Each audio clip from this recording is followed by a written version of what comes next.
At the stroke of the midnight hour, Question is whether you want to be you or everybody I else. still have a dream.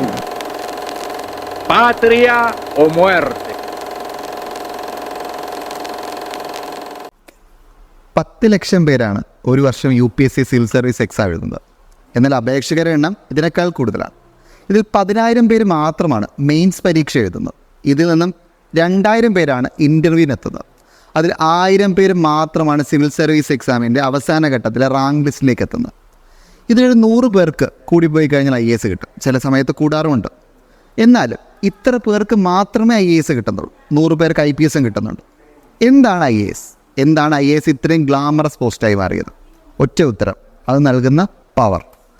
ആ അധികാരമാണ് IAS എന്ന 3 അക്ഷരത്തിനെ ഇത്രത്തോളം മഹത്വവൽക്കരിക്കുന്നത്. എന്നാൽ കഴിഞ്ഞ കുറച്ച് ദിവസങ്ങളായി, കുറച്ച് കാലങ്ങളായി IAS എന്ന വാക്കിനപ്പുറം IAS എന്ന വാക്ക് ഒത്തിരി തവണ പ്രതിക്കൂട്ടിലായി നിൽക്കുന്ന ഒരുപാട് സന്ദർഭങ്ങൾ നമ്മൾ കണ്ടു. ഈ അടുത്തിടയ്ക്ക് മഹാരാഷ്ട്ര എന്നൊരു വാർത്ത ഇന്ന് ഇന്ത്യ മൊത്തം ചർച്ച ചെയ്യുകയാണ്.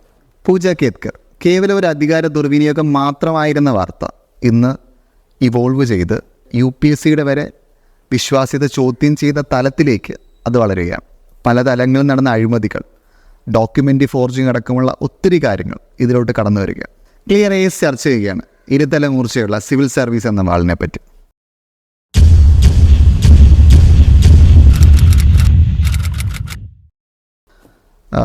ഷാരു, നമ്മൾ മഹാരാഷ്ട്രയിലോട്ടെത്തുമ്പോൾ അവിടെയാണ് പൂജ കേത്കർ എന്ന് പറയുന്ന ഒരു IASകാരുടെ വാർത്ത വരുന്നത്. ട്രെയിനിങ്ങിലിരിക്കുന്ന ഒരു IASകാരുടെ വാർത്ത. തുടങ്ങുന്ന സമയത്ത് നമ്മുടെ മുന്നിലുണ്ടായിരുന്ന അധികാര ദുർവിനിയോഗത്തെ പറ്റിയിട്ടുള്ള വാർത്തയാണെന്നുണ്ടെങ്കിൽ അതിന്ന് ഇവോൾവ് ചെയ്ത് മറ്റ് പല തലങ്ങളിലോട്ടെത്തുന്നു. UPSCയുടെ വിശ്വാസ്യത ചോദ്യം ചെയ്യപ്പെടുന്ന ഒരു തലത്തിലേക്ക് മാറും. സത്യത്തിൽ ഈ പൂജ കേത്കർ ഇഷ്യൂവിൽ ഉണ്ടായിട്ടുള്ള മാറ്റങ്ങൾ, അല്ല എന്താണ് പൂജ കേത്കർ, അല്ല ആരാണ് പൂജ കേത്കർ, എന്താണ് ഇത് ഇത്രത്തോളം ചർച്ചയാകാനുള്ള കാരണം? IAS 2022 ബാച്ചിലെ ഒരു കാൻഡിഡേറ്റ് ആയിരുന്നു പൂജ കേത്കർ എന്ന് പറയുമ്പോൾ. അപ്പോൾ പുള്ളിക്കാരി ആക്ച്വലി OBC സർട്ടിഫിക്കറ്റിൻ്റെയും അതുപോലെ തന്നെ PWD പേഴ്സൺ വിത്ത് ഡിസബിലിറ്റി സർട്ടിഫിക്കറ്റും കൂടി വെച്ചിട്ടാണ് പുള്ളിക്കാരിക്ക് IAS കിട്ടുന്നത്. അപ്പോൾ ഇപ്പം ഈ നിലവിൽ വന്ന പ്രശ്നങ്ങളൊക്കെ നമ്മൾ നോക്കുമ്പോൾ ഈ OBC സർട്ടിഫിക്കറ്റ് ആയിരുന്നാലും അതുപോലെ തന്നെ PWD സർട്ടിഫിക്കറ്റ് ആയിരുന്നാലും രണ്ടുമാണ് ഇപ്പോൾ ക്വസ്റ്റനിൽ നിൽക്കുന്നത്. ഇപ്പം PWD സർട്ടിഫിക്കറ്റിൽ പുള്ളിക്കാരിക്ക് 51% ഐസൈറ്റിന് ബുദ്ധിമുട്ടുണ്ടെന്നും അതുപോലെ തന്നെ പുള്ളിക്കാരി ക്ലെയിം ചെയ്യുന്ന വേറൊരു കാര്യം എന്ന് പറഞ്ഞാൽ ഡിപ്രഷൻ്റെ ഒരു വിക്റ്റിമാണ് പുള്ളിക്കാരി എന്നുള്ളതുമാണ്. അപ്പം ഇത് രണ്ടും കൂടെ കൊണ്ടാണ് ആ 51% പേഴ്സൺ വിത്ത് ഡിസബിലിറ്റി പുള്ളിക്കാരിക്ക് കിട്ടുന്നതും ആ സർട്ടിഫിക്കറ്റ് പുള്ളിക്കാരി അവെയിൽ ചെയ്യുന്നതും. വേറൊരു കാര്യം നമ്മൾ നോക്കുവാണെങ്കിൽ OBC സർട്ടിഫിക്കറ്റിൻ്റെയാണ്. പക്ഷേ OBC സർട്ടിഫിക്കറ്റിൻ്റെ ഫാമിലി ബാക്ക്ഗ്രൗണ്ട് നോക്കുവാണെങ്കിൽ ആ OBC സർട്ടിഫിക്കറ്റിൻ്റെ ഒരു വാലിഡിറ്റി പുള്ളിക്കാരിക്ക് കിട്ടുന്നില്ല എന്നുള്ളതാണ് വേറൊരു കാര്യം ചോദ്യം ചെയ്യപ്പെടുന്നത്. പിന്നെ നമ്മൾ നോക്കുമ്പോൾ ഈ പേഴ്സൺസ് വിത്ത് ഡിസബിലിറ്റിയുടെ സർട്ടിഫിക്കറ്റ് ആദ്യം UPSC അംഗീകരിച്ചില്ലായിരുന്നു. പൂജ കേത്കറിനോട് എയിംസിലേക്കും അതുപോലെ തന്നെ സഫർഗഞ്ച് ഹോസ്പിറ്റലിലും ഈ ഒരു പേഴ്സൺസ് വിത്ത് ഡിസബിലിറ്റി സർട്ടിഫിക്കറ്റിൻ്റെ വിശ്വാസ്യത കണക്കിലെടുക്കാൻ വേണ്ടിയിട്ട് ഹാജരാവാൻ പറഞ്ഞിട്ടുണ്ടായിരുന്നു. 5 തവണയോ മറ്റോ ആണ് എയിംസിൽ തന്നെ ഹാജരാവാൻ പറഞ്ഞിട്ടുണ്ടായിരുന്നത്. പക്ഷെ അന്ന് കൊറോണ ഇഷ്യൂ ഉണ്ടാവുകയും അതിനെ പ്രതി പുള്ളിക്കാരി അത് ഹാജരാവാൻ പറ്റുന്നില്ല എന്നുള്ളതാണ് പറഞ്ഞിട്ടുണ്ടായിരുന്നത്. പിന്നെ ഒരു പ്രൈവറ്റ് ഹോസ്പിറ്റലിൽ നിന്നും അത് അംഗീകാരത്തിലെടുക്കാൻ പറ്റില്ല എന്ന് പറയുന്നത് കൊണ്ട് തന്നെ ഒരു ഗവൺമെൻറ് ഹോസ്പിറ്റലിൽ നിന്നുമാണ് പിന്നെ ആ സർട്ടിഫിക്കറ്റ് അവെയിൽ ചെയ്യുന്നത്. ഈ 2 സർട്ടിഫിക്കറ്റ്സിൻ്റെ ബേസിസിലാണ് 800കളിൽ റാങ്ക് ഉണ്ടായിരുന്ന പൂജ കേത്കർ ഇപ്പോൾ IAS കിട്ടി ഈ ഒരു പൊസിഷനിലേക്ക് എത്തുന്നത്. അതാണ് ഈ ഒരു സംഭവത്തിൻ്റെ മേജറായിട്ടുള്ളൊരു ഇഷ്യൂ വരുന്നത്. അതായത് സർട്ടിഫിക്കറ്റ്സ് ഫോർജ്ഡ് ആണ് എന്നുള്ളതും അതിനകത്ത് മേജർലി വരുന്നുണ്ട്. ഈ IAS എന്നുള്ള ആ ഒരു പോസ്റ്റ് കിട്ടാനുള്ള കാരണം അതാണ് മേജർലി. നമ്മളെപ്പോഴും ചിന്തിക്കേണ്ട കാര്യം എന്ന് പറഞ്ഞത്, കാരണം ഈ ഇടയ്ക്കൊരു വീഡിയോ വന്നായിരുന്നു, ഈ പൂജ കേത്കറിൻ്റെ അമ്മ ഒരു തോക്കും ചൂണ്ടിയിട്ട് കർഷകരെ ഭീഷണിപ്പെടുത്ത ഒരു വീഡിയോ വന്നായിരുന്നു. അതിനേക്കാളും കോമഡി എന്ന് പറഞ്ഞാൽ ഇവരുടെ അച്ഛൻ ഏതാണ്ട് 40 കോടിയുടെ ആസ്തി ഉണ്ടെന്നാണ് പറയുന്നത്. അതിൽ എന്താ പറയുന്നത്, സർക്കാരിൻ്റെ ബോർഡ് വയ്ക്കാൻ പറഞ്ഞത് ഓടി കാറിലാണ്. അവിടെയാണ് നോക്കേണ്ടത്. ഇത്രയും ആസ്തിയുള്ള ഒരാൾക്കാണ് OBCയുടെ നോം ട്രീതിയിലെ സർട്ടിഫിക്കറ്റ് കിട്ടിയത് അല്ലേ? തീർച്ചയായും. ഇപ്പോൾ പൂജ കേത്കറുടെ തന്നെ കാര്യം പറയുകയാണെങ്കിൽ 2022 ബാച്ചിൽ ഉണ്ടായിരുന്ന 821 റാങ്കായിരുന്നു എനിക്ക് തോന്നുന്നത്. ആ അത്രയും നല്ല റാങ്ക് മേടിച്ച് വന്നൊരു ഉദ്യോഗസ്ഥയാണ്. അവർക്ക് ആ ലബാസ്നയിൽ, മുസൂറിയിലെ ലബാസ്നയിൽ അവരുടെ പ്രോപ്പർ ട്രെയിനിങ് ഒക്കെ, ഇനീഷ്യൽ ട്രെയിനിങ് കഴിഞ്ഞ് ആ ഒരു ഡിസ്ട്രിക്ട് ട്രെയിനിങ്ങിൻ്റെ ഭാഗമായിട്ട് അസിസ്റ്റൻറ്റ് കളക്ടറായിട്ട് വന്ന ഒരാളാണ്. അപ്പോൾ എനിക്ക് ഏറ്റവും വിചിത്രമായി തോന്നിയത് അവരുടെ കുറേ ഡിമാൻഡുകളൊക്കെ ആയിരുന്നു. അതായത് പുള്ളിക്കാരി വരുന്നതിന് മുമ്പ് ഓഫീസിലേക്ക് ഒന്ന് ജോയിൻ ചെയ്യുന്നതിന് മുമ്പ് അവിടുത്തെ ഡിസ്ട്രിക്ട് കളക്ടറിൻ്റെ ഓഫീസിലോട്ടൊക്കെ വാട്സാപ്പ് ചെയ്യുന്ന സ്ക്രീൻഷോട്ടൊക്കെ പുറത്തു വന്നു. അതിലൊരു പറയുന്നത് വെച്ച് കഴിഞ്ഞാൽ, ഞാൻ വരുന്നതിന് മുമ്പ് തന്നെ എനിക്കുള്ള ക്യാബിൻ, എനിക്കുള്ള അക്കോമഡേഷൻ, എനിക്ക് ഇന്ന ടൈപ്പ് ഓഫ് മുറി വേണം, എനിക്ക് ഇത്ര ടൈപ്പ് ഓഫ് എത്ര സ്റ്റാഫ് വേണം, കോൺസ്റ്റബിൾ വേണം, എനിക്കിത്ര പരിചാരകർ വേണമെന്നും ഇങ്ങനത്തെ കുറേ ഡിമാൻഡുകളൊക്കെയാണ് അവർ റേസ് ചെയ്യുന്നത്. അതായത് പിന്നെന്താ അവരുടെ കുറേ ആവശ്യങ്ങൾ, അനാവശ്യങ്ങൾ എന്നുള്ള കാര്യം നമുക്ക് അങ്ങനെ തന്നെ പറയാം. നമുക്കിപ്പോൾ അവരുടെ എന്താ ഒരു ഓഡി കാറുണ്ട്. അപ്പം സാധാരണക്കാരൻ്റെ കയ്യിലുള്ളൊരു സാധനമല്ലേ ഈ ഓഡി കാർ എന്നുള്ളത്. അപ്പോൾ ഈ ഒരു ഓഡി കാറിന് വെക്കാനായിട്ട് അവർക്കൊരു എന്താ പറയുക VIP നമ്പർ പ്ലേറ്റ് വേണം. ആ നമ്പർ പ്ലേറ്റ് അവർ വാങ്ങിച്ചത് തന്നെ, ഒപ്പിക്കുന്നത് തന്നെ ശരിക്കും ഒരു പ്രൈവറ്റ് കോൺട്രാക്ടറുടെ കയ്യിൽ നിന്നാണ്. അത് തന്നെ ശരിക്കും തന്നെ ഈ കോണ്ടക്ട് ഓഫ് റൂൾസിന് എഗെയിൻസ്റ്റ് ആണ്. അപ്പോൾ അങ്ങനെ ശരിക്കും പറഞ്ഞാൽ വളരെയധികം ഈ പറഞ്ഞ അധികാര ദുർവിനിയോഗം ശരിക്കും പറഞ്ഞാൽ ഈ പറഞ്ഞ പ്രൊബേഷൻ്റെ ഓഫീസറാണ്. IAS ശരിക്കും പറഞ്ഞാൽ ആയിട്ടില്ല, 2 കൊല്ലം കഴിഞ്ഞാണ് പ്രോപ്പർലി എന്താ പറയുക പോസ്റ്റിംഗ് ഒക്കെ വരുന്നത്. അതിന് മുമ്പ് തന്നെ ഇവർ ഇത്തരത്തിലുള്ള കുറേ ഡിമാൻഡ് ഒക്കെ കുറേ തരത്തിലുള്ള അധികാര ദുർവിനിയോഗം തന്നെ ചെയ്തു തുടങ്ങിയെന്നുള്ളതാണ് ഭയങ്കര വിയേർഡായിട്ടുള്ളൊരു കാര്യം. അതെ, ഇവർ നമ്മൾ ഫാമിലി ബാക്ക്ഗ്രൗണ്ട് നോക്കുകയാണെന്നുണ്ടെങ്കിലും, കാരണം ഇവരുടെ ഇപ്പം അച്ഛൻ 2 തവണ സർക്കാർ ഉദ്യോഗസ്ഥരായിരുന്നിട്ട് കൂടിയും 2 തവണ ഈ അച്ചടക്ക നടപടി നേരിട്ടുണ്ടെന്ന് എംപ്ലോയി ആയിരുന്നു. അതുപോലെ തന്നെ എനിക്കൊന്ന് ഈ പുള്ളിക്കാരുടെ മുത്തച്ഛനും IAS-കാരനായിരുന്നു. ഫാമിലി ബാക്ക്ഗ്രൗണ്ട് നമ്മൾ ചെക്ക് ചെയ്യുന്നില്ല, പക്ഷെ എന്നിരുന്നാലും ഇത്രത്തോളം പൈസ ഉണ്ടായിരുന്നു, അല്ലെങ്കിൽ സാധാരണക്കാരൻ്റെ അമ്മ സർപ്പഞ്ചായിരുന്നു. അവരുടെ ഒരു തോക്ക് നേരത്തെ പറഞ്ഞു. അതെ, അപ്പം ഇത്രത്തോളം എന്താ പറയുന്ന ഒരു സമൂഹത്തിൽ ഇത്രത്തോളം ഉന്നതി നിൽക്കുന്ന ഒരാൾക്ക് OBC സീറ്റ് സർട്ടിഫിക്കറ്റ് ക്ലെയിം ചെയ്യുകയും ഈ പറയുന്നത് റിസർവേഷൻ കിട്ടുകയും ചെയ്തു. അവിടെ ഇപ്പോൾ ചിന്തിക്കേണ്ട കാര്യം, ഒരുപക്ഷെ ഇവരെക്കാൾ കൂടുതൽ മെറിറ്റ് ഉണ്ടായിരുന്ന അല്ലെങ്കിൽ അർഹിക്കുന്ന ഒരാൾ, പക്ഷേ ഇവരെക്കാളും റാങ്ക് താഴെയുള്ള ഒരാൾക്ക് കിട്ടാതിരിക്കുന്ന സാധനമാണ്. കാരണം PWDയുടെയൊക്കെ ഒരു കട്ട് ഓഫ് എന്ന് പറയുന്നത് മെയിൻ കട്ട് ഓഫിൻ്റെ പകുതിയാണ് അല്ലേ. അപ്പം അത്തരത്തിലൊരു പക്ഷേ കിട്ടേണ്ട ഒരാളുടെ അവസരം നഷ്ടപ്പെടുത്തിയായിരിക്കും ഇവർ കിട്ടേണ്ട പോയ ഒരാളുടെ അവസരമാണ് നഷ്ടപ്പെട്ടു. അതാണ് ഒരുപക്ഷെ എനിക്കൊന്നു ആദ്യമായിട്ട് UPSC വർഷങ്ങൾക്ക് ശേഷം പറഞ്ഞ നീറ്റും അതുപോലെ NDAയുടെ എക്സാമൊക്കെ പലയിടത്തും ചോദ്യം ചെയ്യപ്പെട്ടിട്ടും അപ്പോഴും UPSC എക്സാമിൻ്റെ ക്രെഡിബിലിറ്റി അധികം ചോദ്യം ചെയ്യപ്പെട്ടില്ല. പക്ഷേ ഈ ഒരു പൂജ കേത്കറിൻ്റെ ഇഷ്യൂ വന്ന സമയത്ത് എല്ലാ കാര്യങ്ങളും ശ്രദ്ധ എടുക്കുന്ന UPSCക്ക് പാളിപ്പോയി കാണോ? തീർച്ചയായിട്ടും. ഇപ്പോൾ UPSCയുടെ ഒരു വിന്നിങ് പെർസെൻറ്റേജ് നോക്കുമ്പോൾ തന്നെ ഏകദേശം 0.02 അങ്ങനെ എന്തല്ലേ 0.02% ആണ്. One of the toughest exam. അത് തന്നെ. അപ്പോൾ അത്രയും ടഫായിട്ട് നടത്തുന്ന ഒരു എക്സാമിൽ ഇത്രയും ക്രെഡിബിലിറ്റി UPSCക്ക് ഉണ്ടായിരുന്നു, പക്ഷേ അത് ഡെഫിനറ്റ്ലി ചോദ്യം ചെയ്യപ്പെട്ടുണ്ട്. അതൊരു വലിയ ഒരു പ്രോബ്ലം തന്നെയാണ്. ഈ ഫാമിലിയുടെ കാര്യം പറയുമ്പോൾ തന്നെ അമ്മ തോക്ക് ചൂണ്ടുന്നൊരു വീഡിയോ ഒക്കെ ഭയങ്കര വൈറലായിരുന്നു. അതായത് ഒരു അഗ്രികൾച്ചറൽ ഫീൽഡിലേക്ക് ചെന്നിട്ട് ആ ഭൂമി അവരുടെ എടുക്കാൻ വേണ്ടിയിട്ടാണ്, അവരാ ഭൂമി ഇവർക്ക് കൊടുക്കാൻ വേണ്ടിയിട്ടാണ് അന്ന് അത്രയും അവിടെ ഇഷ്യൂസ് ഉണ്ടാക്കിയതും പിന്നെ അതിനെ പറ്റിയിട്ട് പിന്നീട് വീഡിയോ വരുന്നതും ഒക്കെ. ഓക്കെ, അവരൊരു അഡ്മിനിസ്ട്രേറ്റീവ് ഫാമിലിയും തന്നെയായിരുന്നു. മുത്തശ്ശനും അങ്ങനെ എന്തോ ആയിരുന്നു, IAS ആയിരുന്നു. അപ്പോൾ ഈ പറഞ്ഞ ആള്, ഈ പുള്ളിക്കാരുടെ അച്ഛൻ തന്നെ ദിലീപ് റാവ് ഖേംകർ എന്ന പുള്ളിക്കാരുടെ പേര്, അദ്ദേഹത്തിൻ്റെ പേര്. ആള് സ്റ്റേറ്റ് ഗവൺമെൻറ്റിലെ പൊല്യൂഷൻ ഡിപ്പാർട്ട്മെൻറ്റിൽ വർക്ക് ചെയ്തിരുന്ന ഒരു ഉദ്യോഗസ്ഥനാണ്. അതിഭീകര ഇൻഫ്ലുവൻസ് ആണ്. പോരാത്തതിന് ഈ പറഞ്ഞ 40 കോടിയുടെ സ്വത്തൊക്കെയാണ്. ഒന്ന് ആലോചിച്ചു, 40 കോടിയുടെ ഒരു ആസ്തിയുള്ള ഒരാൾ. ഈ പൂജ ഖേംകർക്ക് തന്നെ ഏകദേശം 17 ലക്ഷം രൂപ വിലയുള്ള സ്വർണ്ണ വാച്ചൊക്കെ ഉണ്ടെന്നാണ് പറയുന്നത്. ഏകദേശം 1 കിലോയോളം ഉള്ള സ്വർണവും ഡയമണ്ട്സും അങ്ങനത്തെ കുറേ കാര്യങ്ങളുമുണ്ട്. 5 ലക്ഷറി കാറുകളുണ്ട്, 6 പ്രോപ്പർട്ടി ഉണ്ട്, 7 ഫ്ലാറ്റ് ഉണ്ട്. ഇതൊക്കെ ഇങ്ങനെയുള്ള ഒരാളാണ് ഈ പറഞ്ഞ OBC സർട്ടിഫിക്കറ്റിൽ കൂടെ ഒക്കെ കയറി പോയെന്നൊക്കെ ആലോചിക്കുമ്പോഴത്തേനുമാണ് ആ ഒരു സിസ്റ്റത്തിൻ്റെ ആ ഒരു ക്രെഡിബിലിറ്റി ഓഫ് UPSC എന്തായാലും ചോദ്യം ചെയ്യപ്പെടുന്നത്. പക്ഷെ ഇതൊക്കെ പുറത്ത് വരുന്നതും ഇലക്ഷൻ്റെ സമയത്തല്ലേ, അതും ഒരു കാര്യമാണ്. കാരണം എന്ന് വെച്ചാൽ നമ്മൾ OBC സർട്ടിഫിക്കറ്റ് കൊടുത്ത് നമ്മൾ ഈ ഇത്രയും റാങ്കിൽ കയറി നമ്മൾ സർവീസിൽ എത്തുമ്പോൾ അന്നേരം ഒന്നും അത് പുറത്തേക്ക് വരുന്നില്ല. ഈ ഇലക്ഷൻ്റെ സമയത്ത് മാത്രമാണ്, അതായത് 2022 ബാച്ചിലാണ് പൂജ ഖേത്കർ വരുന്നത്. ഇപ്പോൾ ഇലക്ഷൻ നടക്കുന്ന 2023-ലാണ്, അല്ലെങ്കിൽ 24-23 ആ ഒരു സമയത്താണ്. അപ്പോഴാണ് ഇതൊക്കെ പുറത്ത് വരുന്നത് എന്നുള്ളതാണ് വേറെ പ്രസക്തമായ ഒരു കാര്യം. അദ്ദേഹത്തിൻ്റെ അച്ഛൻ്റെ എന്താ പറയുക, ദിലീപ് ഖേത്കറിൻ്റെ ഇലക്ഷൻ്റെ അഫിഡവിറ്റിലാണ് സംഭവം എഴുതുമല്ലോ, ഒരു പ്രോപ്പർട്ടിയുടെ കാര്യമൊക്കെ എഴുതുന്ന സമയത്താണ് ഇത് വെളിവായത്. അതായത് അതിലെഴുതിയിരിക്കുന്നത് ഈ സ്വത്തിൻ്റെ കാര്യങ്ങൾ പറയുന്നുണ്ട്. അതിൽ ഈ പൂജ ഖേത്കറിൻ്റെ തന്നെ ഏതൊരു മോക്ക് ഇൻ്റർവ്യൂവിൽ പറയുന്നുണ്ട്, അമ്മയും അച്ഛനും ഇപ്പോൾ ഡൈവേഴ്സ്ഡ് ആണ്, അപ്പോൾ ഞാൻ അമ്മയുടെ ഒപ്പമാണ് താമസിക്കുന്നത് എന്നുള്ള രീതിയിൽ പറയുന്നുണ്ട്. പക്ഷേ ഈ ഇലക്ഷൻ കഴിഞ്ഞ് ആ സമയത്ത് കൊടുത്ത അഫിഡവിറ്റിൽ, അദ്ദേഹം കൊടുത്ത അഫിഡവിറ്റിൽ, ഈ പൂജ ഖേത്കറുടെ പിതാവ് കൊടുത്ത അഫിഡവിറ്റിൽ ഈ കാര്യങ്ങളൊന്നുമില്ല, ഡൈവേഴ്സ് ആയതിനെക്കുറിച്ച് അങ്ങനത്തെ ഡീറ്റെയിൽസുകളൊന്നുമില്ല. അപ്പോൾ ശരിക്കും പറഞ്ഞാൽ ഒരു തരത്തിൽ പറഞ്ഞാൽ ചെറിയൊരു ഫ്രോഡ് തന്നെയാണ് ഇവർ കാണിച്ചിട്ടുള്ളത്. ഏതൊരു ആസ്പെക്റ്റിൽ നോക്കിക്കഴിഞ്ഞാലും എന്തൊക്കെയോ കാര്യങ്ങളുണ്ട്, ഇപ്പോൾ വെറുതെ അല്ല പറയുന്നത്. അല്ല, നമ്മളിപ്പോൾ പൂജ ഖേത്കറിൻ്റെ കാര്യം, സത്യത്തിൽ പൂജ ഖേത്കർ വലിയൊരു എന്താ പറയുന്നത്, വലിയൊരു വെടിമരുന്ന ശാലയ്ക്കാണ് തീ കൊളുത്തിയിരിക്കുകയെന്ന് പറയാം. കാരണം പണ്ടും ഈ IAS-കാരുടെയൊക്കെ ഈ പറയുന്ന വാർത്തകൾ നമ്മൾ മിസ്യൂസിനെ പറ്റിയിട്ടും അല്ലെങ്കിൽ അവരുടെ കുറേ കാര്യങ്ങളെ പറ്റി വാർത്ത ഒത്തിരി നമ്മൾ കേട്ടിട്ടുണ്ട്, ഒരുപാട് കാര്യങ്ങൾ.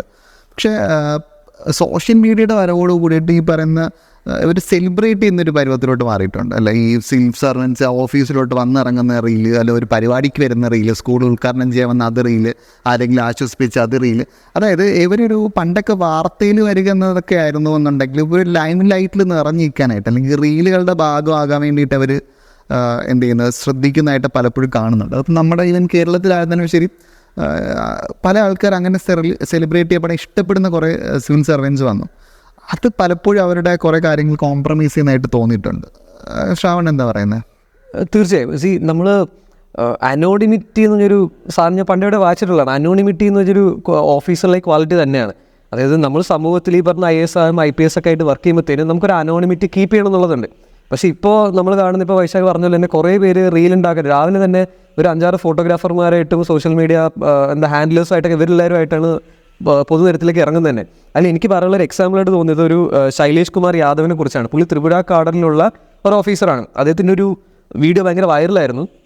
അതായത് ആ ഒരു കോവിഡിൻ്റെ സമയത്ത് ഒരു കല്യാണ ചടങ്ങാണ്, ഒരു മാരേജ് ഫംഗ്ഷനകത്ത് പുള്ളി ഇടിച്ച് കയറി ചെല്ലുവാണ് വൈകുന്നേരം രാത്രി സമയത്ത്. എന്നിട്ട് ഭയങ്കര ധാർഷ്ട്യത്തോടു കൂടിയൊക്കെ പുള്ളി അവിടെയുള്ള ആൾക്കാരെ വധുവിനെ വരനെ ഉൾപ്പെടെ കല്യാണ ചെക്കനെ പെണ്ണിനെ ഉൾപ്പെടെ എല്ലാവരും അടിച്ചിറക്കുവാണ്, അവരുടെ അച്ഛനമ്മമാരെ എല്ലാത്തിനും അടിച്ചിറക്കുവാണ്. എന്നിട്ട് അദ്ദേഹം പറയുന്ന ന്യായം എന്ന് വെച്ചാൽ ഈ കോവിഡിൻ്റെ സമയത്താണ് നിങ്ങൾ ഇങ്ങനെയൊക്കെ ചെയ്യുന്നതെന്നുള്ള രീതിയിലാണ്. അതിൽ തന്നെ അവരിടയ്ക്ക് ചില ആൾക്കാരെങ്കിലും ഇടയ്ക്ക് വന്നിട്ട് സാർ അങ്ങനെയല്ല നമുക്ക് പെർമിഷൻ ഉണ്ട് എന്നുള്ള രീതിയിലൊക്കെ ഒന്ന് പറയാൻ ശ്രമിക്കും. ഒരു വാക്ക് പറയാൻ സമ്മതിക്കുന്നതിന് മുമ്പ് തന്നെ ഈ ഒബ്സ്ട്രക്റ്റിംഗ് എന്താ പറയുക പബ്ലിക് സർവൻ എന്നുള്ള രീതിയിൽ കഴുത്തിനൊക്കെ പിടിച്ച് പൊത്തിത്തള്ളുകയാണ്. എന്നിട്ട് വേഗം ഇവനങ്ങ് അറസ്റ്റ് ചെയ്തോ 2 അടി കൊടുക്കുക എന്നുള്ള രീതിയിലാണ്. അദ്ദേഹത്തിൻ്റെ തന്നെ വേറൊരു വീഡിയോയിൽ റിലേറ്റഡ് ആയിട്ടുള്ളൊരു വീഡിയോയിൽ ഒരു ഡോക്ടർ, ഒരു സർജൻ, അപ്പോൾ ആൾ പറയുന്നുണ്ട് ഐ എം എ സർജൻ എന്നുള്ള രീതിയിലൊക്കെ പറയുമ്പോഴത്തേന് ഇയാൾ പറയുന്ന വാചകം എന്ന് പറഞ്ഞാൽ don't talk to me like an illiterate uneducated bloody villager, ഇങ്ങനത്തെ രീതിയിലൊക്കെ പുള്ളി പറയുന്നത്. അതായത് ഒരു രാജാവ് ഈ പറഞ്ഞ പ്രജകളോടൊക്കെ സംസാരിക്കുന്ന രീതിയിലുള്ള വല്ലാത്തൊരു ധാർഷ്ട്യമൊക്കെ ഈ പറഞ്ഞ ശൈലേഷ് കുമാർ യാദവിൻ്റെ വീഡിയോയിലൊക്കെ ഉണ്ടായിരുന്നു. അങ്ങനെ അതെ, അതോടൊപ്പം തന്നെ വേറൊരു പുള്ളിക്കാരൻ്റെ വീഡിയോ ഇപ്പം ഒരു ഓഫീസറിൻ്റെ വീഡിയോ ഇതുപോലെ വൈറലാകുന്നുണ്ട്. അതാണ് ദീപക് റാവത്ത്, ഉത്തരാഖണ്ഡ് കേഡറിലുള്ള ഓഫീസറാണ്.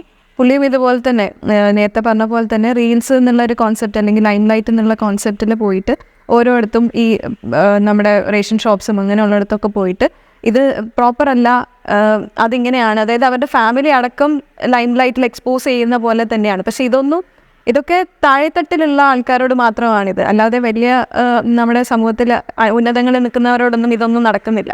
അപ്പോൾ ഈ 2 എക്സ്ട്രീംസും നമുക്ക് ഇതിനകത്ത് കാണാൻ പറ്റും. അതാണ് വേറൊരു കാര്യം. അതിപ്പം കേരളത്തിൽ നമുക്ക് ഈ പറഞ്ഞ കാര്യങ്ങൾ ഇപ്പോൾ ഒരു കേരളത്തിൽ ഇടയ്ക്ക് ഒരു IAS-കാരനാണെങ്കിൽ ഒരു ഡ്യൂട്ടി ഡോക്ടർ വീട്ടിലോട്ട് വിളിച്ചു വരുത്തിയ വാർത്ത കണ്ടു, നമ്മൾ ആ ലിഫ്റ്റ് പിടിച്ചിരുന്ന വാർത്ത കടന്നു. അതെല്ലാന്നുണ്ടെങ്കിൽ ഒത്തിരി വാർത്തകൾ. ഇപ്പം ഈ റീസെൻ്റായിട്ട് നമ്മൾ വേറൊരു വാർത്തയുടെ ഒരു താഴെ ഒരു സബോർഡിനേറ്റിനൊരു ഉയർന്ന പോലീസിനെ തല്ലിയ വാർത്ത നമ്മൾ കാണുന്നു. അതിൽ തുടർന്നുണ്ടായ ചർച്ച, അങ്ങനെ ഒത്തിരി കാര്യങ്ങൾ ഉണ്ടാകുന്നുണ്ട്. അപ്പം ഒരു തരത്തിൽ ഒരു വശത്ത് പല ആൾക്കാരും നല്ല കാര്യങ്ങൾ ചെയ്തിട്ട് വാർത്തകൾ ഇടം പിടിക്കുന്ന സമയത്ത് കുറേ ആൾക്കാർ റീലുകളിലൂടെ സോഷ്യൽ മീഡിയ ഇടം പിടിക്കുന്നു. അങ്ങനെ കുറേ ആൾക്കാർ തന്നെ പലപ്പോഴും എന്ത് ചെയ്യുന്നുണ്ട്, ഇതേപോലെയുള്ള അധികാരം എന്തോ ഞങ്ങൾക്ക് പതിച്ച് കിട്ടിയതുപോലെയുള്ള രീതിയിൽ. ശരിയാണ്, ഇപ്പോൾ IAS എഴുതിയെടുക്കാൻ എല്ലാവർക്കും പറ്റുന്ന കാര്യമല്ല, നമ്മൾ ഒത്തിരി കഷ്ടപ്പെട്ടാണ് എഴുതിയെടുക്കുന്നത്. പക്ഷെ അങ്ങനെ എഴുതിയെടുത്ത് ആ ഒരു പൊസിഷനിൽ എത്തിയിട്ട് അതിൻ്റെ വർത്ത് എന്തോ തിരിച്ചറിയാത്ത രീതിയിൽ പെരുമാറുന്ന ആൾക്കാർ ഒരുപാടുണ്ട്. നമ്മളിപ്പം റീസെൻ്റായിട്ട് പൂജ കേൾക്കേണ്ട ഇഷ്യൂ ആയിരുന്നു. പക്ഷെ നമ്മുടെ ചുറ്റും നടക്കുന്ന ഒത്തിരി കാര്യങ്ങൾക്ക് മാറ്റം ഉണ്ടാക്കിയത് കുറേ IAS-കാരാണ് നമുക്കറിയാം.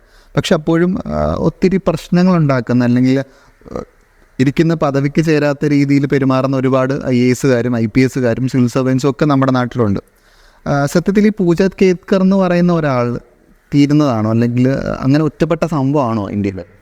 അല്ല, കാരണം എന്ന് വെച്ചാൽ പൂജ കേത്കറിൻ്റെ സംഭവത്തിന് ഒപ്പം തന്നെ പല പേരുകളും ഇപ്പോൾ പൊങ്ങി വരുന്നുണ്ട്. ഉദാഹരണത്തിന് നമുക്ക് നോക്കുവാണെങ്കിൽ തെലങ്കാന കേഡറിലുള്ള പ്രഫുൽ ദേശായി PWD സർട്ടിഫിക്കറ്റിൽ ആണ് ഇതുപോലെ നമ്മുടെ ഇതിൽ സർവീസിൽ കയറിയത്.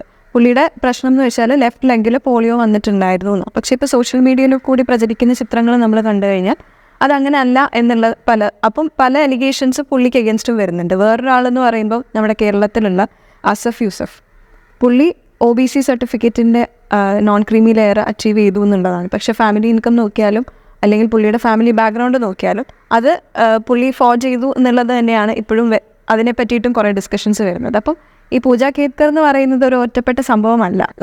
നമ്മളിപ്പോൾ വേറെയും കുറേ എക്സാമ്പിളുകൾ നമ്മുടെ മുമ്പിലുണ്ട്. അതായത് ഇപ്പോൾ അഭിഷേക് സിംഗ് എന്ന് പറഞ്ഞൊരു ഓഫീസർ ഉണ്ടായിരുന്നു. പുള്ളി റിസൈൻ ചെയ്തു ഓൾറെഡി. പുള്ളി ഇപ്പോൾ ഫിലിം ഫീൽഡിലൊക്കെ അതായത് IAS എന്ന് റിസൈൻ ചെയ്തിട്ട് ഫിലിം ഫീൽഡിലൊക്കെ പോകാൻ വേണ്ടിയിട്ടുള്ള ശ്രമങ്ങൾ നടത്തുന്ന ഒരാളാണ്. അപ്പോൾ അദ്ദേഹം ഇതുപോലെ person with disability certificate code കൂടിയിട്ടൊക്കെയാണ് പുള്ളി ജോയിൻ ചെയ്തത്. പക്ഷേ ഇപ്പോൾ ഈ പൂജ ഖേത്കറുടെയൊക്കെ ഇഷ്യൂ വരുമ്പോഴത്തേനും ആ ഒരു കാര്യം അദ്ദേഹം എങ്ങനെയാണ് ഇപ്പോൾ ഫിലിം ഫീൽഡിലൊക്കെ അദ്ദേഹത്തിൻ്റെ ഫോട്ടോസൊക്കെ നോക്കുമ്പോൾ അറിയാം, ജിമ്മിൽ പോകുന്ന ഫോട്ടോ അങ്ങനെ കുറേ ഫോട്ടോസൊക്കെ ഇടുന്നുണ്ട്. കണ്ടാൽ നമുക്ക് മനസ്സിലാവില്ല അദ്ദേഹം ഒരു പേഴ്സൺ വിത്ത് ഡിസബിലിറ്റി എന്തെങ്കിലും വൈകല്യമുള്ളത് നമുക്ക് തോന്നുകയില്ല.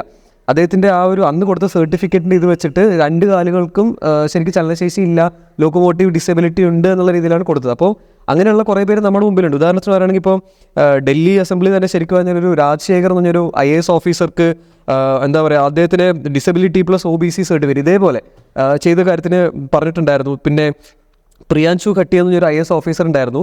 പുള്ളി ഓർത്തോപീഡിക്കലി ഹാൻഡിക്യാപ്പ് എന്ന് പറഞ്ഞിട്ടാണ് ഉള്ള സർട്ടിഫിക്കറ്റിലാണ് കയറിയിട്ടുള്ളത്. അദ്ദേഹത്തിൻ്റെ സോഷ്യൽ മീഡിയ അക്കൗണ്ട് നോക്കിയാൽ ഇതേപോലെ തന്നെയാണ് ഒരു ജിമ്മിൽ പോകുന്നതും മീൻസ് ലൈഫ് എൻജോയ് ചെയ്യുന്ന സർട്ടിഫിക്കറ്റുകളെല്ലാം ഉണ്ട്. അത് ഒരു തരത്തിലുള്ള വൈകല്യവും നമുക്ക് പെട്ടെന്ന് അങ്ങനെ കാണാൻ സാധിക്കില്ല. അതിൽ തന്നെ കുറേ പേര് ഇത് ചോദ്യം ചെയ്തു തുടങ്ങി. ഈ പൂജ ഖേത്കറുടെ ഇഷ്യൂ വന്നപ്പോഴത്തേനും കുറേ പേര് ചോദ്യം ചെയ്തപ്പോഴത്തേനും ഇവരിൽ മെജോറിറ്റി ഓഫ് ആൾക്കാർ ചെയ്യുന്നത് അവരുടെ മുന്നേ ഇട്ടിരുന്ന ഫോട്ടോസൊക്കെ ഡിലീറ്റ് ചെയ്യുക, പിന്നെ ഈ ഇൻസ്റ്റാഗ്രാം അക്കൗണ്ടും കാര്യങ്ങളൊക്കെ പ്രൈവറ്റൈസ് ചെയ്യുക. അപ്പം ബാക്കിയുള്ളവരൊന്നും ഇത് കാണാതിരിക്കാനുള്ള രീതിയിലുള്ള കാര്യങ്ങളൊക്കെ. ഇപ്പോൾ തന്നെ ബാബുലാൽ അഗർവാൾ എന്നൊരാൾ 500 IAS ഓഫീസറാണ്, 500 കോടി സ്വത്തകയ പുള്ളികളിലെ. ആൻഡ് ഈ പറഞ്ഞ അരവിന്ദ് ജോഷി ആൻഡ് ടീനു ജോഷി IAS കപ്പിളാണ്. അവർക്ക് ഏകദേശം 360 കോടി സ്വത്താണ് ഭോപ്പാലിലൊക്കെ ആയിട്ട്.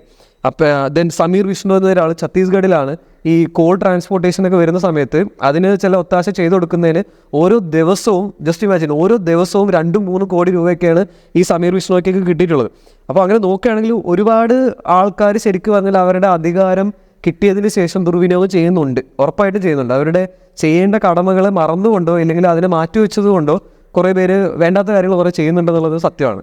ഇതൊരിക്കലും IAS മാത്രം പറയുന്നില്ല. നമ്മളിപ്പോൾ എന്താണ് ഈ സർക്കാർ ഉദ്യോഗസ്ഥ തലത്തിൽ വരുന്ന ഒരുപാട് IPSകാർക്കിടയിൽ ഈ പറഞ്ഞ ഇഷ്യൂ നടക്കുന്നത്. ഇപ്പം നമ്മൾ റീസെൻ്റ് ആയിട്ട് തന്നെ ഒത്തിരി വാർത്തകൾ ഈവൻ കേരളത്തിലായിരുന്നാലും കേട്ടിട്ടുണ്ട് ഈ പറഞ്ഞ IPSകാർക്കിടയിൽ ഉണ്ടാകുന്ന ഇഷ്യൂ. അതുപോലെ തന്നെ മറ്റ് സർക്കാർ ഉദ്യോഗസ്ഥർക്ക് നമ്മൾ IASകാരെ നമുക്ക് എന്താ പറയുന്നത് ചുരുക്കി കാണാൻ പറ്റില്ല, എല്ലാ ആൾക്കാർക്കിടയിലും ഉണ്ട്. പക്ഷെ അപ്പോഴും നമ്മൾ ചിന്തിക്കേണ്ടത്, ഞാൻ നേരത്തെ പറഞ്ഞു, നമ്മുടെ ചുറ്റും കാണുന്ന പല മാറ്റങ്ങളിലും അല്ലെങ്കിൽ നമ്മുടെ നാട്ടിൽ മാറ്റങ്ങൾ ഉണ്ടാക്കിയ പല പദ്ധതികളും ആസൂത്രണം ചെയ്യുന്നതിന് നടപ്പിലാക്കുന്നതിലും നമുക്ക് ചെറുതല്ലാത്ത പങ്ക് വഹിച്ച ആൾക്കാർ ഈ സിവിൽ സർവൻസാണ്. അതിൽ നമുക്ക് എടുത്തു പറയേണ്ടി വരും. ഇപ്പോൾ ഒരു 2 ദിവസം മുമ്പ് തന്നെ നമ്മുടെ തിരുവനന്തപുരത്ത് തമ്പാനൂർ റെയിൽവേ സ്റ്റേഷൻ്റെ അടുത്തുള്ള ആ മേഞ്ചാൻ തോടിൽ ഒരു ശുചീകരണ തൊഴിലാളി ജോയ് മുങ്ങി മരിക്കുകയുണ്ടായി. അപ്പം അത് നമ്മൾ ചിന്തിക്കേണ്ട കാര്യം. ഒരിക്കലും അതൊരു റെയിൽവേയുടെ ഇഷ്യൂ അല്ലെങ്കിൽ ഈ പറഞ്ഞ കോർപ്പറേഷൻ്റെ പരസ്പരം തമ്മിൽ തന്നെ കാണുമ്പോൾ നമ്മൾ അവിടെ സത്യത്തിൽ വിസ്മരിച്ചു പോയ കാര്യമുണ്ട്. ഓപ്പറേഷൻ ആനന്ദ 2 IASകാരുടെ തലച്ചോറ് വിരിഞ്ഞൊരു മനോഹരമായൊരു സ്വപ്നമാണ് സത്യത്തിൽ ഓപ്പറേഷൻ ആനന്ദ എന്ന് പറഞ്ഞു. കാരണം എനിക്ക് ഓർമ്മയുണ്ട്, ഞാൻ പണ്ടൊക്കെ ഈ വരുന്ന ഓപ്പറേഷൻ ആനന്ദ നടപ്പിലാക്കിയ മുമ്പൊക്കെ തിരുവനന്തപുരത്ത് വന്നു കഴിഞ്ഞാൽ മഴ പെയ്യുന്നതിന് തിരുവനന്തപുരത്ത് വന്നിറങ്ങാൻ പേടിയാണ്. കാരണം മഴ പെയ്താൽ നമ്മൾ മുട്ടോളം വെള്ളമൊക്കെ ആയിരിക്കും. ഒരു വെള്ളക്കെട്ടെന്ന് വെച്ചാൽ ഇതാണ്. അതിനുശേഷം പിന്നീട് പല കരിയറിലോട്ടൊക്കെ പോകുന്ന സമയത്ത് പത്രക്കാരൊക്കെ പറഞ്ഞു കേട്ടിട്ടുണ്ട്, ഈ തിരുവനന്തപുരത്ത് മഴ പെയ്ത് കഴിഞ്ഞാൽ മഴയുടെ ചിത്രം എടുക്കാൻ വേണ്ടി ഒരു ഫോട്ടോഗ്രാഫർ ഉറപ്പായിട്ടും കാണും. കാരണം അത്രത്തോളം വെള്ളക്കെട്ടെന്നൊരു സംഭവം തിരുവനന്തപുരത്തുകാർ അവരുടെ മഴ പെയ്ത അവരുടെ ജീവിത ഏരിയ പോലെ തുറന്നു പോയെന്ന കാര്യമാണ്. പക്ഷെ അതിന് വലിയ തോതിൽ മാറ്റം വരുത്തിയത് ഓപ്പറേഷൻ ആനന്ദയാണ്. നമ്മൾ കാണുമ്പോൾ ഈ പറഞ്ഞ ജിജി തോംസണും അതുപോലെ ബിജു പ്രഭാത് സാറും കൂടെ ചേർന്നിട്ട് ഈ പറഞ്ഞ തിരുവനന്തപുരത്ത് പല കയ്യേറ്റങ്ങളും മാറ്റി ഓടകൾക്ക് വീതി കൂട്ടി സ്ഥലങ്ങൾ, ഈ ഓടകൾ കയ്യേറി ഇടിച്ച് നിരത്തി ഓടകൾക്ക് വീതി കൂട്ടി, അങ്ങനെ ഈ പറയുന്ന ഡ്രെയിനേജ് സിസ്റ്റം കുറച്ചും കൂടെ പ്രോപ്പറാക്കി വെള്ളക്കെട്ടിന് പല തരത്തിൽ ഒരു വലിയൊരു തോതിലൊരു ഒരു കുറവുണ്ടാക്കി.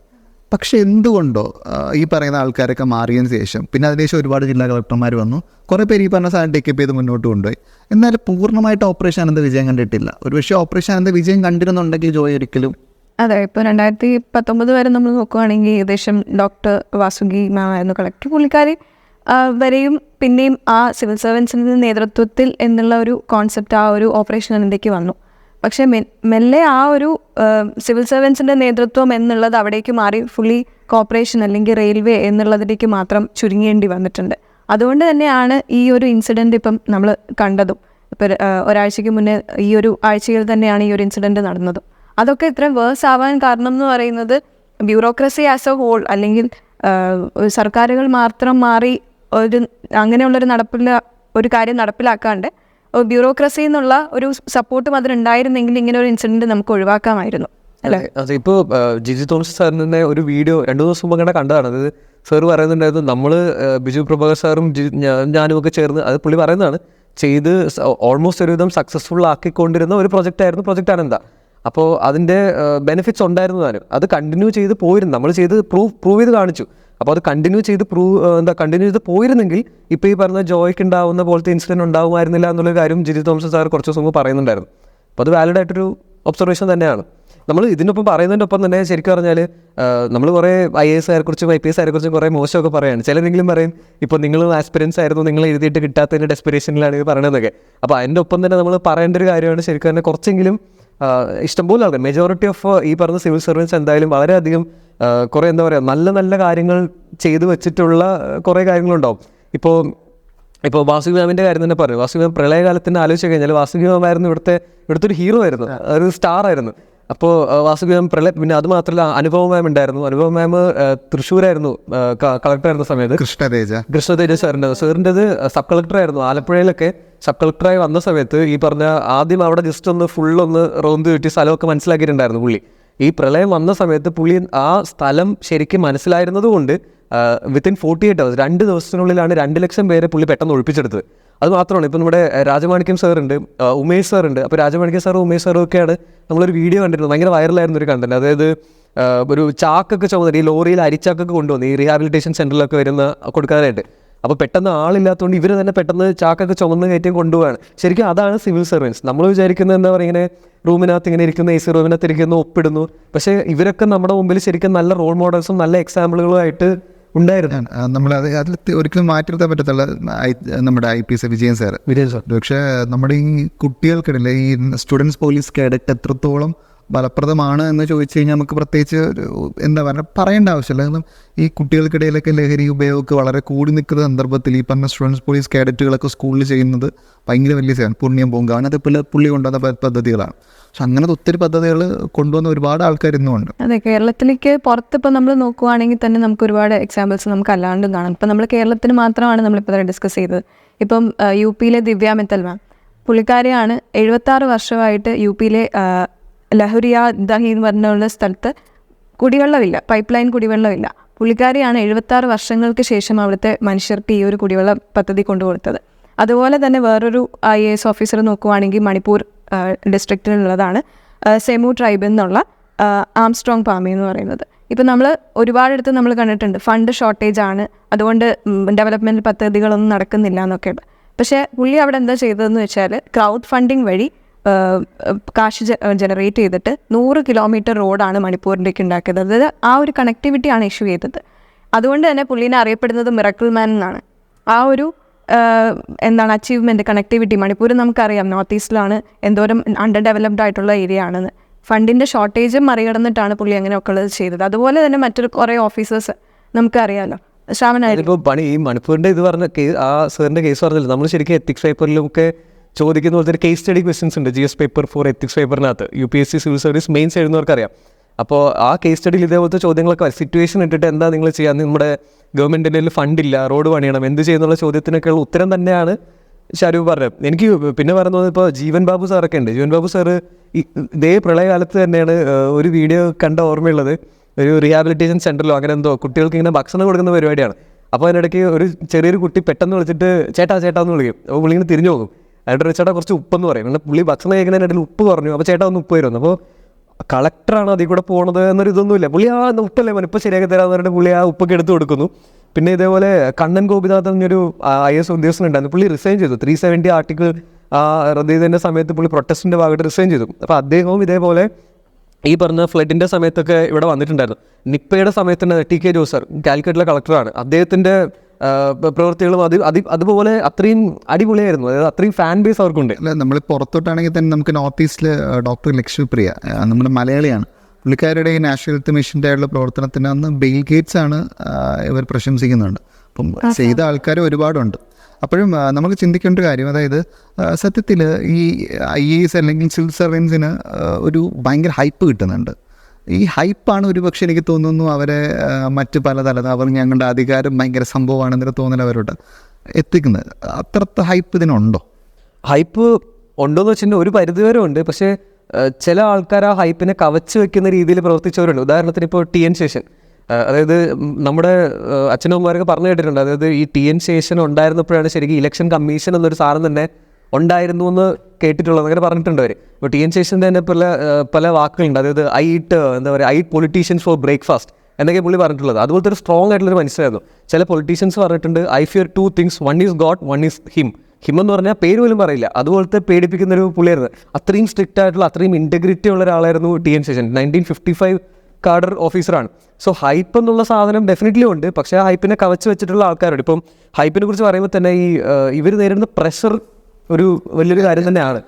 അതായത് ഇപ്പോൾ നമ്മൾ ഈ പറഞ്ഞ റീലിലൊക്കെ പറഞ്ഞ പോലെയുള്ള മാസ്സായിട്ടുള്ള ഇൻട്രൊഡക്ഷനും ഈ കാര്യങ്ങളൊക്കെ ഉണ്ട്, പവറുണ്ട്, ഇൻഫ്ലുവൻസ് ഉണ്ട്, ഇതെല്ലാ കാര്യങ്ങളും ഉണ്ടെങ്കിലും ഈ രാത്രി 11-12 മണിക്ക് ഈ മിനിസ്റ്ററിൻ്റെ ഓഫീസിൽ നിന്ന് വിളിച്ചിട്ട് പറയുന്ന പ്രഷർ ചെയ്യുന്ന കുറേ കാര്യങ്ങൾ അവർക്ക് ചീത്ത കേൾക്കുന്നുണ്ടാവും. ഇതൊന്നും നമ്മൾ അറിയുന്നില്ല. അതല്ലാണ്ട് ഇപ്പോൾ ചിലപ്പോൾ എന്തെങ്കിലും ഫ്ലഡോ ഇതേപോലത്തെ എന്തെങ്കിലും ഡിസാസ്റ്റേഴ്സോ ഒക്കെ വരുന്ന സമയത്ത് 48 അതിൽ കൂടുതൽ മണിക്കൂറുള്ള ഡ്യൂട്ടി ചെയ്യുന്നവരുണ്ടാവും. 48 മണിക്കൂർ എന്ന് പറഞ്ഞാൽ ആ 2 ദിവസവും ഇവർ ഉറങ്ങാതെ നിന്നിട്ട് തന്നെയാണ് വർക്ക് ചെയ്യുന്നത്.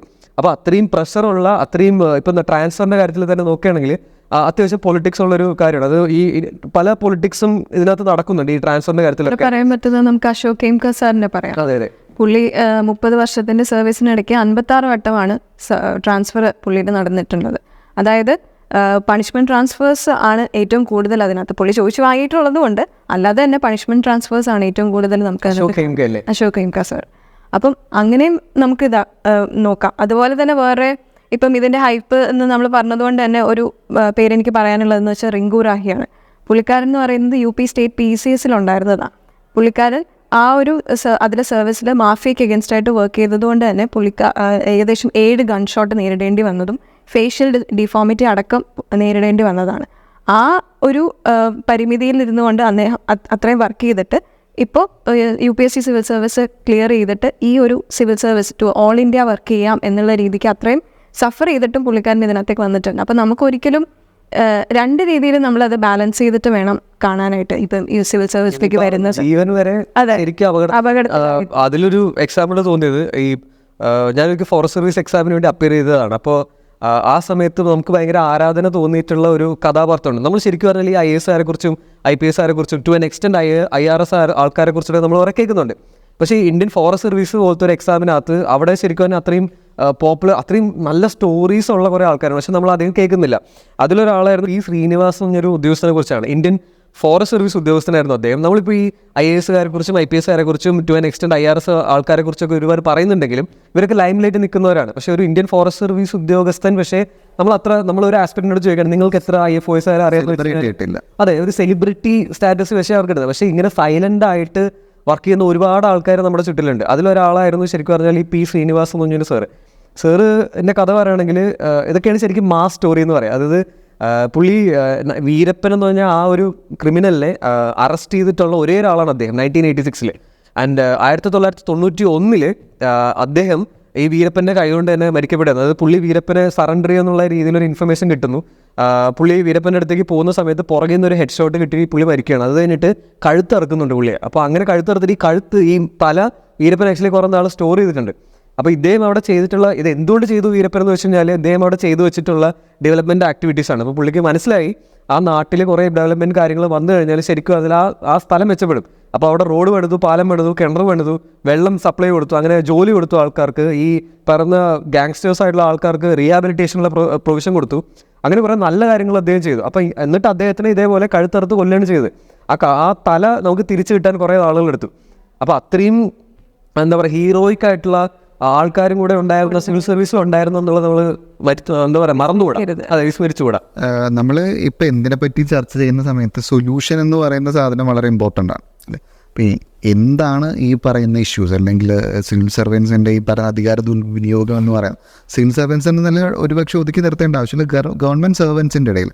പക്ഷെ നമ്മൾ നികുതി പണം കൊടുത്ത്, നമ്മൾ ശമ്പളം കൊടുത്ത്, നമ്മുടെ കൊടുക്കുന്ന നികുതി പണത്തിൽ നിന്ന് പെൻഷൻ വാങ്ങി ജീവിക്കുന്ന ആൾക്കാരാണ് അവർ. അപ്പം എന്താണ് ഇതിൻ്റെ സൊല്യൂഷൻ? ശ്രാവണം പറയാൻ പറ്റുന്ന സൊല്യൂഷൻസ് എന്തായിരിക്കും?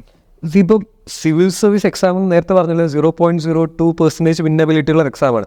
ഇന്ത്യയിൽ തന്നെ ഏകദേശം 80 അൺഎംപ്ലോയിഡ് ആൾക്കാരെ എടുത്തു വെക്കാൻ നമ്മളൊരു ജോബ്ലെസ് ഗ്രോത്ത് ആണല്ലോ ഇപ്പോൾ പൊയ്ക്കൊണ്ടിരിക്കുന്നത്. നമ്മുടെ വാചകമല്ല, എക്കണോമിക് സർവേയിൽ തന്നെ വാക്കാണ് ജോബ്ലെസ് ഗ്രോത്ത്. സോ നമ്മൾ തന്നെ ഈ ഇത്രയും ആൾക്കാർ അൺഎംപ്ലോയിഡ് ആയിട്ടുള്ള ആൾക്കാരെ എടുത്തു വെച്ച് കഴിഞ്ഞാൽ ഏകദേശം 80% ഓഫ് ആൾക്കാരും ഈ പറഞ്ഞ ഗവൺമെൻറ് ജോലിക്ക് പ്രിപ്പയർ ചെയ്തുകൊണ്ടിരിക്കുകയാണ്. UPSC ഉൾപ്പെടെയുള്ള സ്റ്റേറ്റ് PSCസിൽ പ്രിപ്പയർ ചെയ്തുകൊണ്ടിരിക്കുകയാണ്. അപ്പോൾ അത്രയും പേര് ആക്ച്വലി ഇതുപോലെ പ്രിപ്പയർ ചെയ്യുന്നതിൻ്റെ ഒരു കാരണം ഡെഫിനറ്റ്ലി ആ പറഞ്ഞ ഇൻഫ്ലുവൻസ് ആണ്, ആ ഒരു പവറിന് വേണ്ടിയിട്ടാണ്. പ്ലസ് ഡെഫിനറ്റ്ലി ജെന്യൂൻ ആയിട്ടുള്ള കുറേ പേരുണ്ട് താനും. എന്താ ഈ പറഞ്ഞ നാടിനെ സേവിക്കണം, ആ സർവീസ് മൈൻഡുള്ള കുറേ പേര് ഡെഫിനറ്റ്ലി ഉണ്ട്. അപ്പോൾ എനിക്ക് പറയാനുള്ള സൊല്യൂഷൻ എന്ന് പറഞ്ഞാൽ ഒന്ന് ആസ്പിറൻസിൻ്റെ ഭാഗത്ത് നിന്ന് നോക്കുമ്പോഴത്തേനും എന്താ പറയുക, ഒരു മൈൻഡ് സെറ്റ് ചേഞ്ച് എന്തായാലും അവിടെ വേണമെന്നുള്ളത്. ഒരു കിങ് സൈസ് ലൈഫ് അല്ല നിങ്ങൾക്ക് വേണ്ടത്. സർദാർ വല്ലഭായ് പട്ടേൽ പറഞ്ഞിട്ടുണ്ട് സ്റ്റീൽ ഫ്രെയിം ഓഫ് ഇന്ത്യയാണ് സിവിൽ സർവീസ് എന്ന്. പക്ഷേ അദ്ദേഹം തന്നെ ഒരു കാര്യം എക്സ്ട്രാ ആയിട്ട് പറഞ്ഞിട്ടുള്ളത്, നിങ്ങൾക്ക് വേണ്ടിയിട്ടുള്ള ഒരു സിവിൽ സർവൻ്റ് ആകുമ്പോൾ നിങ്ങൾക്ക് വേണ്ടിയിട്ടുള്ള എല്ലാ ഫെസിലിറ്റീസും കാര്യങ്ങളൊക്കെ ഗവൺമെൻറ് ചെയ്തു തരും. പക്ഷേ don't make that as A condition for your service. അതൊരു കണ്ടീഷനാക്കി വെച്ചിട്ട് ഇന്ന കാര്യങ്ങൾ എനിക്ക് കിട്ടണം എന്നൊക്കെ പറഞ്ഞൊരു കണ്ടീഷൻ വെക്കുമ്പോഴത്തേനും അതൊരു വിലയില്ലാത്തൊരു സർവീസ് തന്നെയായി മാറും എന്നുള്ളതാണ്. സോ എന്താ പറയുക, പൂജ ഖേദ്കറിൻ്റെ കാര്യത്തിലൊക്കെ അത് ഭയങ്കര വാലിഡുമാണ്. അപ്പോൾ എനിക്ക് പറയാനുള്ള സൊല്യൂഷൻ എന്ന് പറയുന്നത് തന്നെ ശരിക്കും പറഞ്ഞാൽ ഈ പറഞ്ഞ അനോണിമിറ്റി മെയിൻറ്റെയിൻ ചെയ്യണം എന്നുള്ളത് വലിയൊരു പോയിന്റ് തന്നെയാണ്. ഇപ്പോൾ ഞാൻ മൂവീസൊക്കെ കാണുന്ന ഒരാളാണ്.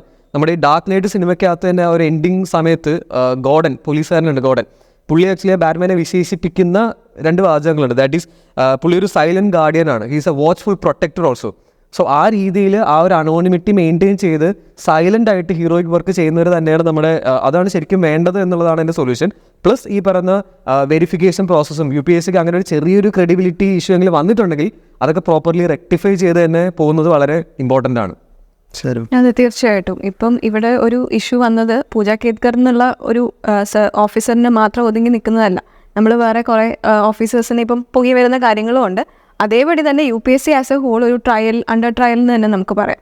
അപ്പം ഇതിന് മേജർലി ഇപ്പോൾ ചെയ്യേണ്ടത് പ്രോപ്പർലി ഇതിനെ അഡ്രസ്സ് ചെയ്യുക എന്നുള്ളതാണ്. ഒന്ന്, എന്തെങ്കിലും ഇഷ്യൂസ് പറ്റിയിട്ടുണ്ടെങ്കിൽ അത് അക്സെപ്റ്റ് ചെയ്ത് അഡ്രസ്സ് ചെയ്യുക.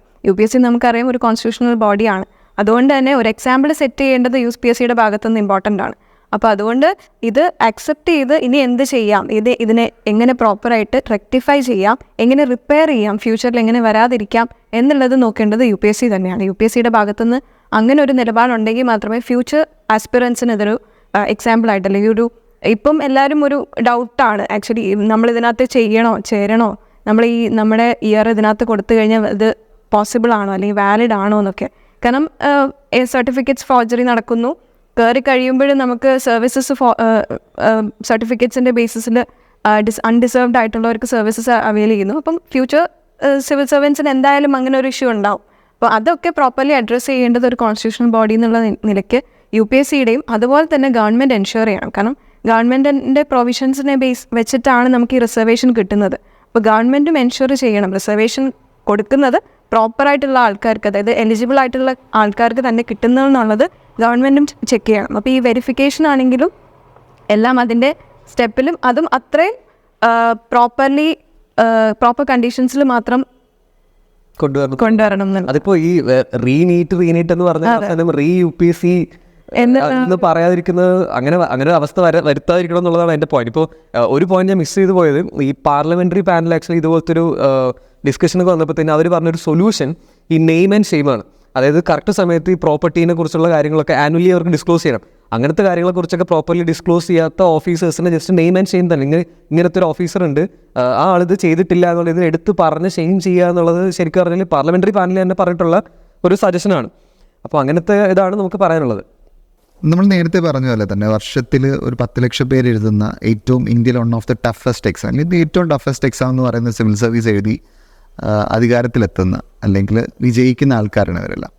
എല്ലാ ആൾക്കാരും ഒരുപോലെയാണെന്ന് ഞങ്ങൾ പറയുന്നില്ല, നല്ലവരുമുണ്ട്, എന്നാൽ ശരിയല്ലാത്ത പ്രവണത തുടർന്ന് പോകുന്ന ആൾക്കാരും സിവിൽ സർവീസിലുണ്ട്. പക്ഷേ നമ്മളപ്പോഴും ചിന്തിക്കേണ്ട 2 കോട്ടുകളാണ് എൻ്റെ മനസ്സിലോട്ട് വരുന്നത്. ഒന്ന് മഹാത്മാഗാന്ധിയുടെയാണ്, എത്തിക്സൊക്കെ പഠിക്കുക എന്നുള്ള സ്ഥിരം കോട്ട് ചെയ്യുന്നൊരു വാക്ക്.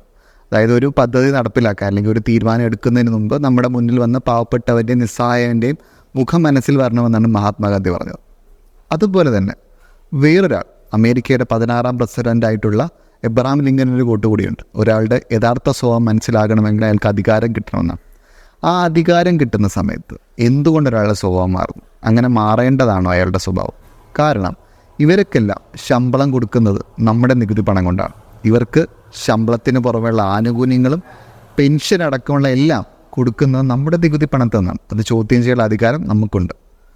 ഇതോടുകൂടിയിട്ട് ക്ലിയർ ഐസിൻ്റെ ഏറ്റവും പുതിയ പോഡ്കാസ്റ്റോട് അവസാനിക്കുകയാണ്. ഇവർക്ക് നന്ദി, നമസ്കാരം.